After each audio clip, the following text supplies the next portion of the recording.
नमो नमो आयरीयाणं नमो वज्रायाणं नमो लोये सौविसावणम्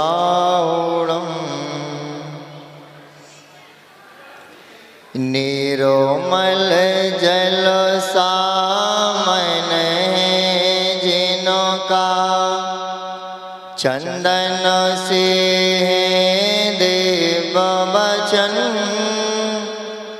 अक्षत समाक्षत है श्रद्धा सुमेनो सा सुंदर है तन नैवेद्य चरित ज्ञान है दीपक बसु विधि करते धूप दहन ध्यान सुफल है रग समाधि गुरुवर तुमको नित नमन अनर्घ पद को पाने गुरुवर मेरा अर्घ समर्पित है एक जीवन क्या सौ सौ जीवन गुरुवर तुम्हें समर्पित है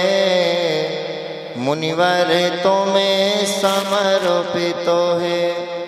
जय बोलिए कुंडलपुर के बड़े बाबा की, आहार जी के बड़े बाबा शांतिनाथ भगवान, वर्तमान शासनक भगवान महावीर स्वामी की, समाधि सम्राट संत शिरोमणि आचार्य गुरुदेव विद्यासागर जी महामुनि राज की, परम पूज्य आचार्य श्री बसुनंद जी मुनि महाराज की, परम पूज्य मुनि श्री शिवानंद जी बसवानंद जी मुनि महाराज की, पंच कल्याणक प्रतिष्ठा महामहोत्सव की, गर्भ कल्याणक महामहोत्सव की सभी को सादर जय जनेन्द्र।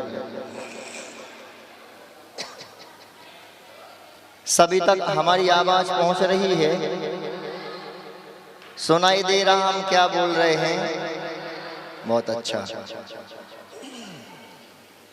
हमारे जीवन का ये पहला सौभाग्य है कि हमें अतिशयकारी शांतिनाथ भगवान के प्रथम बार दर्शन करने का सौभाग्य मिला। भावना हमारी बहुत वर्षों से थी, बहुत पहले से हमने भावना संजोई थी। सुना था कि टीकमगढ़ जिले में पपौरा जी आहार जी क्षेत्र हैं और सबसे ज्यादा अतिशय है तो कहाँ पर है? आहार जी में। वो कौन से भगवान का? शांतिनाथ भगवान का। हमने सुना कि यहाँ पर 70 बच्चे अध्ययन कर रहे हैं, धार्मिक शिक्षा ले रहे हैं, लौकिक शिक्षा ले रहे हैं और इन बच्चों का सौभाग्य है, पुण्य है, इन्होंने भगवान शांतिनाथ की भक्ति की, तब जाकर के पंचकलश प्रतिष्ठा महोत्सव देखने का सौभाग्य मिला है। संसार में डाल दिया, संसार में फंसा दिया, पर इस संसार से निकालने की यदि किसी में ताकत है तो वो हमारे अतिशयकारी शांतिनाथ भगवान हैं। बंधुओं, इन बच्चों को देख करके गुरु की महिमा क्या होती है एक उदाहरण हमें याद आ रहा है, कहो तो सुना दें, नहीं तो फिर रहने दें। सुना दें। आप लोगों ने लौकिक में एक पंक्ति सुनी होगी, जिसके जीवन में गुरु नहीं उसका जीवन शुरू नहीं। इसलिए अपने जीवन में गुरु जरूर बनाओ। एक उदाहरण आपके लिए सुना रहा हूं, आप लोग ध्यान से सुन रहे कि सो रहे? सुन रहे हो? एक सिंह जो भूखा था, गाय के पीछे दौड़ रहा है उसको खाने के लिए। दोनों दौड़ रहे हैं, आगे गाय दौड़ रही है, पीछे शेर दौड़ रहा है। दोनों को अपनी जान बचाना है। गाय नहीं भागेगी तो सिंह खा जाएगा तो गाय मर जाएगी, और सिंह नहीं भागेगा तो सिंह भूखा मर जाएगा। क्योंकि सिंह का भोजन क्या है बच्चों? सिंह का भोजन क्या है? गाय नहीं, मांस है, मांस। अब वो किसी का भी खा सकता है। आप मिल जाओगे जंगल में तो आपको भी खा लेगा वो। उसमें कोई भेदभाव नहीं करता, वो के मनुष्य है कि त्रियंच है कि पशु है कि पक्षी है। सिंह यदि हिंसक प्राणी, क्या है वो? हिंसक प्राणी है। आपका पुण्य होगा तो आप बच सकते हो। आपने चिड़ियाघर में देखा होगा एक वीडियो, एक छोटा सा बच्चा गलती से गिर गया वहां पर। पहले तो उसने हाथ जोड़े तो सिंह पसीज गया और उसको छोड़ करके जाने लगा, खाया नहीं उसने। पर जो लोग होते ना उल्टी खोपड़ी के, उन्होंने पत्थर मार दिए सिंह को। क्या मार दिए? पत्थर मार दिए सिंह को। गुस्सा आ गई, फिर वो पकड़ के ले गया उस बच्चे को और खा गया। सुन रहे आप लोग? ये जीवंत उदाहरण है। तो गाय आगे आगे भाग रही है, सिंह पीछे पीछे भाग रहा है। भागते भागते बहुत दूर घने जंगल में पहुंच गया और उस जंगल में एक दलदल था। उस दलदल में छलांग लगाई गाय ने कि हम इस तरफ से उस तरफ निकल जाएंगे, पर वो नहीं निकल पाई, उसी दलदल में फंस गई। और सिंह ने सोचा कि हमें तो भूख लगी है, गाय को तो मैं छोड़ूंगा नहीं। तो उसने भी सोचा कि इतनी लंबी छलांग लगाऊंगा जिससे गाय को मैं पकड़ सकूं। तो सिंह ने भी छलांग लगाई। दौड़ते दौड़ते तो मात्र एक हाथ का अंतर रह गया। कितना? एक हाथ का। एक हाथ आगे गाय है, उसे गाय के एक हाथ पीछे शेर है। अब शेर खाने की कोशिश कर रहा है पर खा नहीं पा रहा। क्यों नहीं खा पा रहा? क्यों नहीं खा पा रहा है? क्योंकि उसमें अंतर है एक फीट का, एक हाथ का। तो गाय सिंह से कहती है कि हे वनराज, तुम्हारा मालिक कौन है? मालिक समझते हो? तुम्हारा राजा कौन है? क्या कहा? तुम्हारा राजा कौन है? तो गाय से सिंह कहता, मैं स्वयं जंगल का राजा हूं, मैं स्वयं मालिक हूं, मुझे मालिक बनाने की जरूरत नहीं है। तो गाय कहती सिंह से, हे सिंह, अभी तो इस दलदल में फंसा है, इस दलदल से तुझे कौन निकालेगा? क्योंकि तू तो स्वयं मालिक, स्वयं राजा है, तो दलदल से कौन निकालेगा तुझे? तो सिंह कहता है, मैं स्वयं छलांग लगाऊंगा और निकल के बाहर चला जाऊंगा। तो उसने छलांग लगाई पर वहां से वो हिल भी नहीं पा रहा था, इतना धंस गया था वो वहां पर। बस सिर दिख रहा था दोनों का। अब दोनों बात कर रहे थे आपस में। तो गाय से पूछता है शेर कि तू कैसे निकलेगी इधर से, जब मैं इतनी जंगल का राजा, सबसे शक्तिशाली प्राणी हूं मैं पशुओं में। यदि त्रियंचों का कोई राजा है तो कौन है? शेर है। तो इतना शक्तिशाली होकर मैं इस दलदल से नहीं निकल पा रहा हूं, तो तू कैसे निकलेगी? तो गाय जवाब देती, ध्यान से सुनना बच्चों, ध्यान से सुन रहे। तो गाय जवाब देती है कि मेरा मालिक है, मैंने अपने जीवन में मालिक बनाया है, मेरा भी एक राजा है जिसको हम मालिक कहते हैं। वो मालिक मुझे ढूंढते ढूंढते आएगा और जब इस दलदल में देखेगा तो रस्से से मुझे खींच करके बाहर निकाल लेगा और तू यहीं पर पड़ा पड़ा मर जाएगा, तुझे कोई नहीं निकाल सकता। सुन रहे आप लोग? इस उदाहरण से आपके लिए शिक्षा लेना है कि संसार रूपी दलदल में हम फंसे हुए हैं और यदि हमने मालिक नहीं बनाया, गुरु नहीं बनाया, तो इस दलदल से भी हमें कोई निकालने वाला नहीं है। जैसे वो सिंह उस दलदल में फंसा हुआ था और वहीं पर मरण को प्राप्त हो गया, उसको कोई नहीं निकाल। हमें भी इस संसार से, यदि संसार रूपी दलदल से निकालने की यदि किसी में ताकत है तो वो गुरु में है। इसमें है गुरु में। गुरु हमारा मालिक है। जैसे उस गाय को उसकी मालिक ने उस दलदल से निकाल लिया, वैसे ही हमारा मालिक हमारा गुरु है। हमारा गुरु भी संसार रूपी दलदल से निकाल करके स्वर्ग और मोक्ष की यात्रा कराएगा। क्या कराएगा? स्वर्ग और मोक्ष की यात्रा। बंधुओं, तो आपसे मैं ये कहना चाहता हूं कि यदि आपने अभी तक गुरु नहीं बनाया हो तो आज से संकल्प कर लो कि जो भी दिगंबर मुनि महाराज हैं मैं उनके चरणों में नतमस्तक होऊंगा और अपना जीवन समर्पित कर दूंगा। और उनसे कह देना, जिसको भी बनाओ, यहाँ पर कोई पंथवाद संतवाद कुछ नहीं चलता।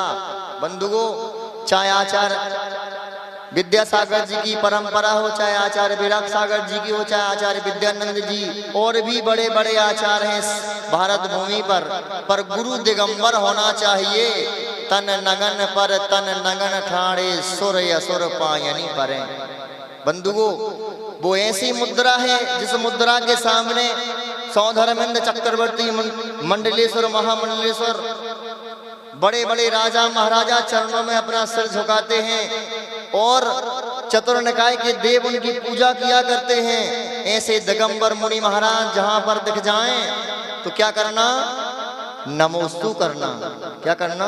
नमोस्तु करना। कहना कि हे गुरुदेव, मुनि नहीं बन पाए, हम त्यागी वृत्ति नहीं बन पाए, हमारी इतनी शक्ति नहीं है, पर मैं भावना भा रहा हूं कि भले ही साधु नहीं बन पाया, त्यागी वृत्ति नहीं बन पाया, पर आपके जैसे दिगंबर गुरु इस धरती के चलते फिरते भगवान जब हमारे नगर में, हमारे क्षेत्र में आ रहे हैं तो हम उनकी आगवानी करेंगे, उनके लिए चौका लगा करके आहार दान देंगे, उनकी हम भैया वृत्ति करेंगे।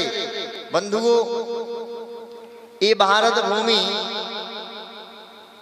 इसलिए अभी तक बची हुई है, इसलिए इस भारत भूमि में भूकंप नहीं आ रहे हैं, अकाल नहीं पड़ रहा है। उसका कारण क्या जानना चाहते हैं आप लोग? उसका कारण एक ही है, इस भारत भूमि पर महावीर की जिन मुद्रा विचरण कर रही है उसका प्रभाव है कि कभी अकाल नहीं पड़ रहा, भूकंप नहीं आ रहा है। जिस दिन ये साधु इस भारत भूमि से चले जाएंगे, नहीं रहेंगे, उस दिन इस भारत भूमि पर भूकंप आने लगेगा, इस भारत भूमि पर अकाल पड़ने लगेगा। बंधुओं, पर ये भारत भूमि छठवें काल के अलावा किसी काल से, किसी भी काल में दिगंबर मुद्रा से रहत नहीं रहती। भोग भूमि की बात अलग है, पहले दूसरी तीसरे काल में, उस काल में होते नहीं है, पर चौथी और पंचम काल में भरत क्षेत्र, हैदराबाद क्षेत्र, विदेश क्षेत्र में तो हमेशा 20 तीर्थंकर विराजमान हैं। तो मैं बच्चों से कहना चाहता हूं कि आपने अभी किसी को गुरु बनाया कि नहीं बनाया? इस क्षेत्र पर बच्चे जो पढ़ लिख रहे हैं, किसी को गुरु बनाया कि नहीं? किसको बनाया? हाथ खड़ा करके बताओ। ऊंचाई ऊंचाई बनाओ कि सांचाऊ सांचाऊ को बनाओ? खड़े हो जाओ। किसको बनाया गुरु? अच्छा, मुनि पंगा सुधा सागर जी को गुरु बनाया। कैसे बनाया? अपने मन से बना लिया कि श्रीफल चढ़ाया था, कुछ नियम लिया था कि नहीं? नहीं तो उनके समक्ष गए थे कि यहीं से बना लिया, यहीं से बना लिया? अच्छा, वहीं गए थे, वहीं बनाया था। बहुत सुंदर, ताली बजाओ जोर से। देखोगे, श्रीफल चढ़ा करके आशीर्वाद नहीं लोगे तब तक गुरु नहीं माना जाएगा। सुने आप लोग, जो कुछ माताएं बहनें मंदिर में नियम ले लेती हैं, वो भी नियम नहीं कहलाता, क्योंकि नियम में कोई दोष लगेगा, कुछ गलती होगी, कोई त्रुटि होगी तो प्रायश्चित किससे लोगे? भगवान तो बोलते नहीं हैं। दंड कौन देगा आपके लिए? उस व्रत की शुद्धि के लिए। इसलिए कहा पंचम काल में जो भी नियम लो, संयम लो, व्रत लो, गुरु से लो। टूटेगा, दोष लगेगा तो प्रायश्चित कौन देगा? गुरु देगा। हम बच्चों से 3 प्रश्न कर रहे हैं और बहुत गहराई वाले हैं। कौन उत्तर देगा उसका? पहले हम प्रश्न पूछेंगे। प्रश्न हमारा पहला ये है कि होशियार और समझदार में क्या अंतर है? होशियार और समझदार में बताओ। बच्चा खड़े हो जाओ, कोई भी।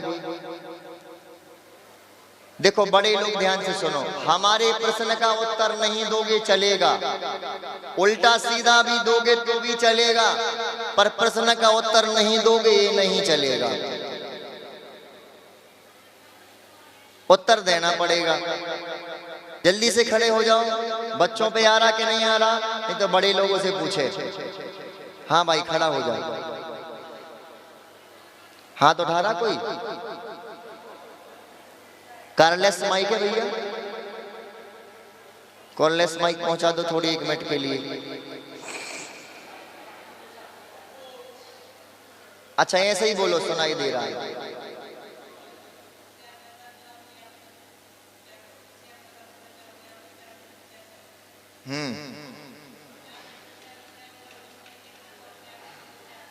जो अपने लिए सब कुछ समझता है, मैं ही हूं दूसरा नहीं है इस दुनिया में, वो होशियार है। हाँ, और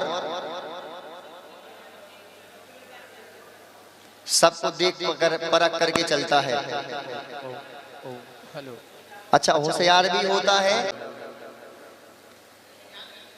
ज्ञान लक्ष्मी, अब ज्ञान लक्ष्मी क्यों बड़ी है और धन लक्ष्मी क्यों छोटी है, बता दो।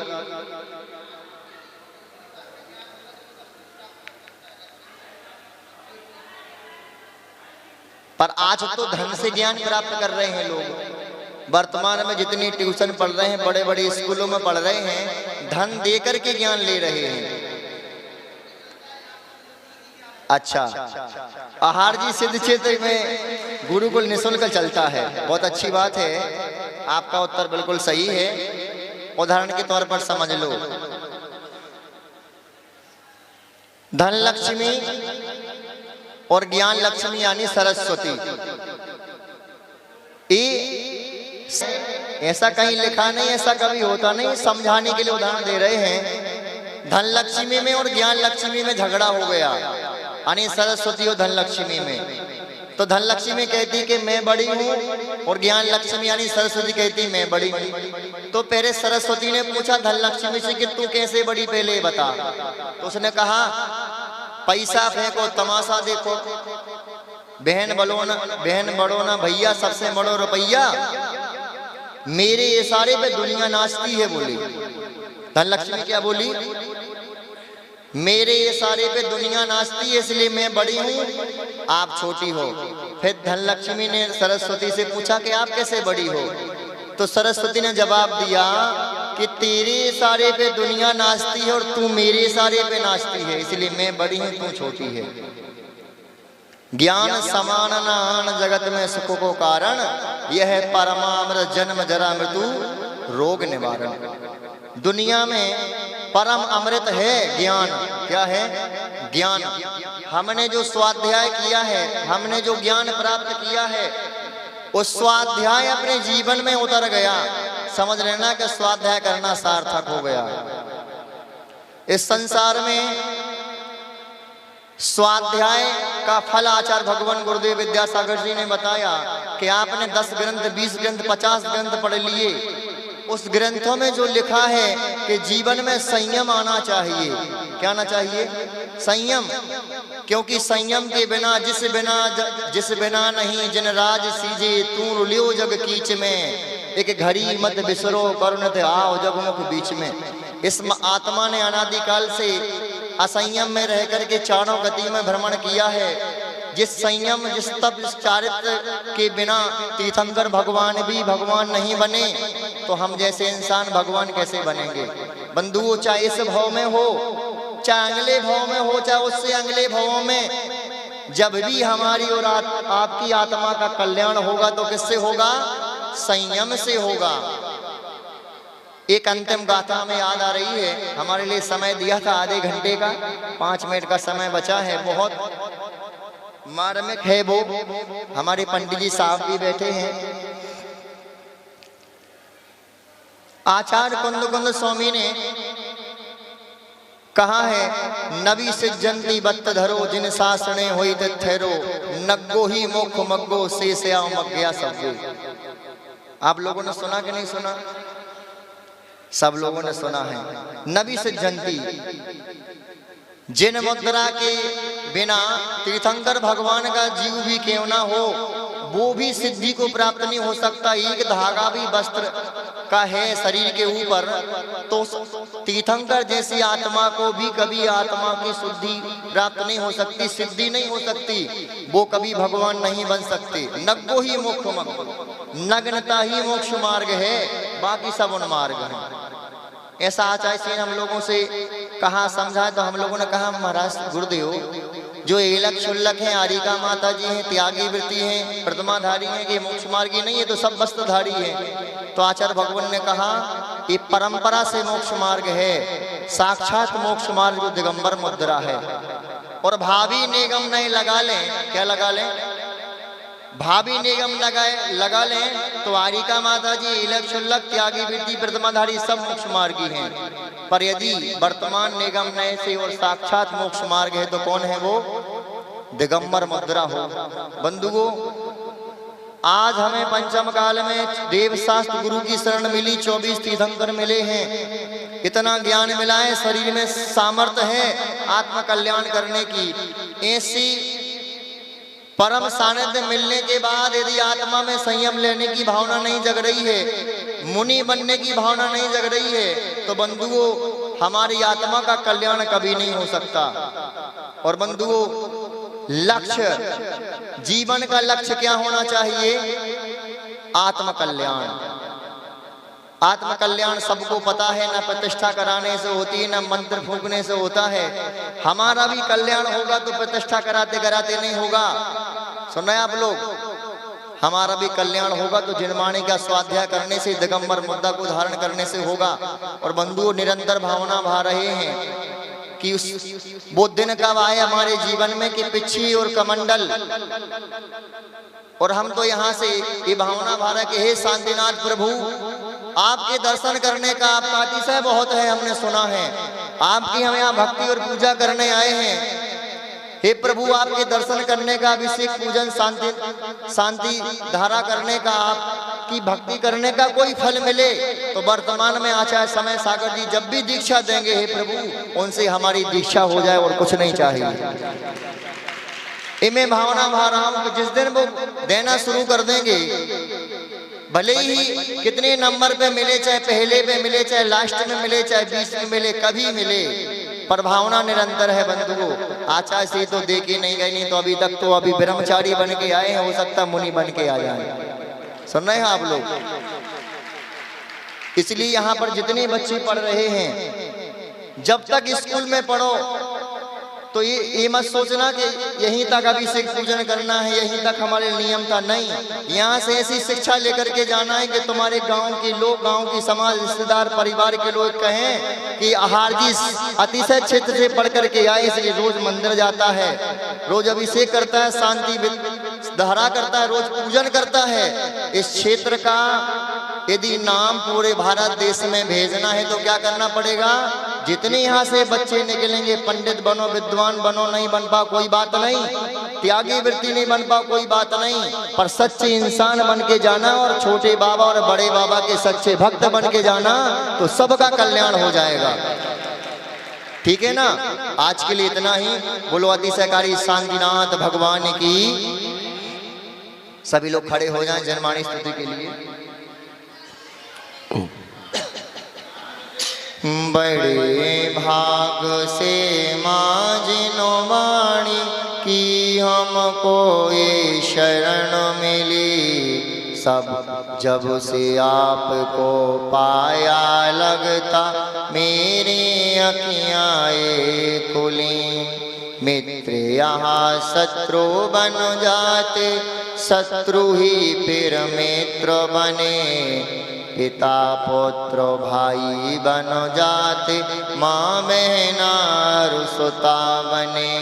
नाटक जैसे पात्र सभी हैं, सच्ची केवल तेरी कही, जब से आपको पाया लगता मेरी अखियाँ खुली। जावाणी के ज्ञान ते सोजे लोकालो, सोवाणी मस्तक धरूं सदा दे तो धो। हे जिनो वाणी भारती तो है जपो दिन रैन, जो तेरो शरणा गए सो पावे सुख चैन। देव भजो अरहंत को गुरु सेवा निर्ग्रंथ, दया धर्म पालो सदा यही मोक्ष का पंथ। नौवार नमो।